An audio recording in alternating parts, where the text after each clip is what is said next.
نگران نباش باب، مشکلمونو کاملا حل میکنه مگه نه؟ خب اگه عیبی نداشته باشه من چند تا کار دارم که باید برم بهشون برسم. فعلا خداحافظ.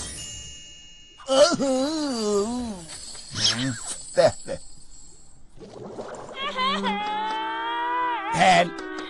هل الان 3 ساعتی که تو دستشویی هستی، نمیتونی که برای همیشه اونجا بمونی؟ خیلی خوب من میام تو. وای او ببین پر، نیمه روشن رو ببین، حداقل هنوز میتونی پیانو بزنی. یعنی چی باب؟ نمیدونم. نگران نباش پر، من مشکلتو حل میکنم. خب مطمئنم بالاخره یه جوری مشکل رو حل میکنم دیگه. اوپس، منظورم اونجوری نبود. هی بازم اون صابون خوشبو اینجاست. دشمن میشه دیگه صابونمو بون نکنی؟ چرا نمیخوای مفید باشی؟ واسم یه راه حل پیدا نمی کنی آخه. خیلی خوب، تو کجا وای میستی؟ تو زیر زمین. کجا میتونم برم؟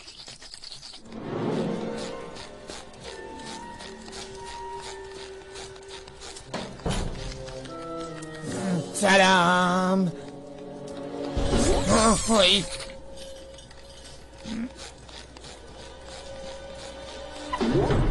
کسی اونجاست؟ پل؟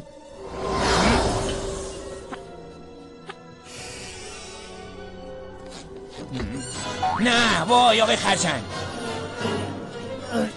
باب اونجا وای نسا. بیا پسر بیا کمکم کن. خب درست شد. بعضی وقتا یکم گیر میکنه. آقای خرچنگ این چیز چیه؟ این صابون ساز باب. صابون ساز؟ درسته، همه صابونا رو من با این دستگاه درست میکنم. بهترین قسمتش اینه 100% ساخته شده از مونده های ساندویچ های خورده شده مردم. مونده های ساندویچ های خورده شده مردم؟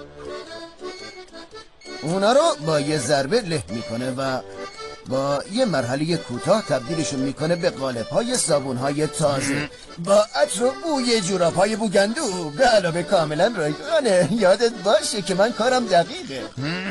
به خاطر همین انقدر آشناست. باید بفهمم که این صابونا چطور. یعنی من از صابونی استفاده میکردم که از ساندویچای خورده شده مردم بوده. اسانس همبرگر عزیزم. وحشتناکه. خب اگه میخوای همه جا پخشش کنی من بابا دارم میرم عجله نکن. دیگه هیچ وقت نمیتونم از شب این جوشا خلاص شم. صورت زشتم واسه همیشه همینطوری میمونه. نگران نباش پل، گفتم که نمیذارم آقای خرچنگ هر کاری دلش بخواد بکنه. خیلی خوب الان نگاه کن.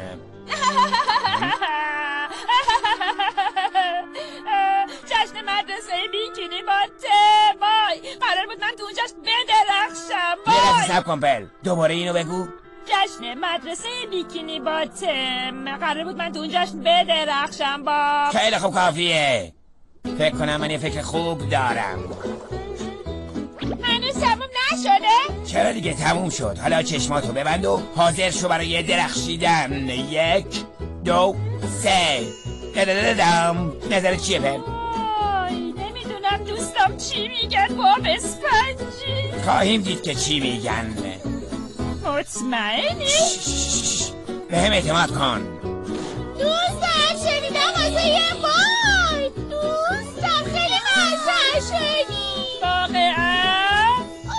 مشنم درخشان ستاره با محشن. میرم به جشن مدرسه بیکینی باتم.